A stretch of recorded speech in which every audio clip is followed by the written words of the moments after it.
sur intermarché.com. Bruce Toussaint, Europe 1 matin. Europe 1, 8h-5. Et voici Anne Roumanoff pour son billet rouge vif. Bonjour Anne. Bonjour Bruce, bonjour Julie, Bonjour. bonjour à tous. Mais qu'est-ce qui se passe ? Berlusconi condamné à 7 ans de prison, Bernard Tapie en garde à vue. On dirait qu'il ne fait pas bon en ce moment être un riche homme d'affaires bronzé couleur orange, botoxé, brushingé. Berlusconi et Tapie, ce sont des hommes charmeurs, manipulateurs ou en couleur et prêts à tout pour arriver à leur fin. En même temps, s'il y avait un match, Bernard Tapie ne pourrait que s'incliner face à Silvio Berlusconi. Attends, il est fort Silvio, il fait tout. Fraude fiscale, corruption, abus de pouvoir, prostituée mineure. Pour avoir l'équivalent en France de Berlusconi, il faudrait fusionner DSK, Ribéry, Guérini et Bernard Tapie.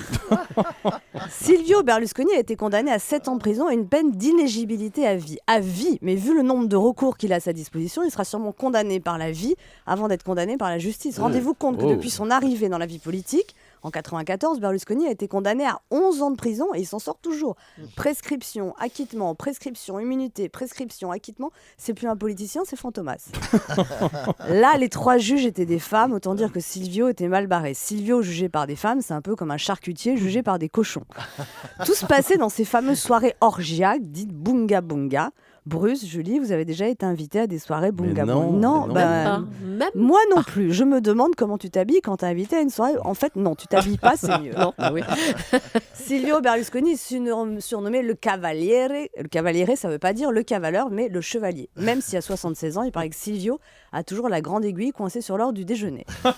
Nous, en France, on a Bernard Tapie, nanar, qui a déclaré avec la modération, la douceur et le raffinement qu'il caractérise au sujet de sa garde à vue: j'en ai rien à foutre.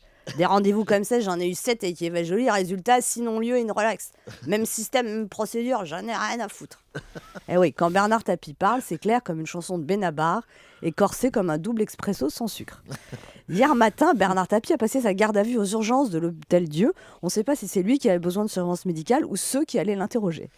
Alors Bernard Tapie et Silvio Berlusconi ont beaucoup de points communs: richesse, strass, paillettes, showman increvable, abus de botox et d'UV, allergie aux juges et addiction aux avocats, populaire et populiste. N'empêche, on dirait que la crise n'est pas une bonne période pour les tricheurs, comme si les petits arrangements avec la morale, tolérés en période de prospérité, devenaient soudain insupportables en période de vache maigre. Ça serait bien là un des seuls avantages de la crise.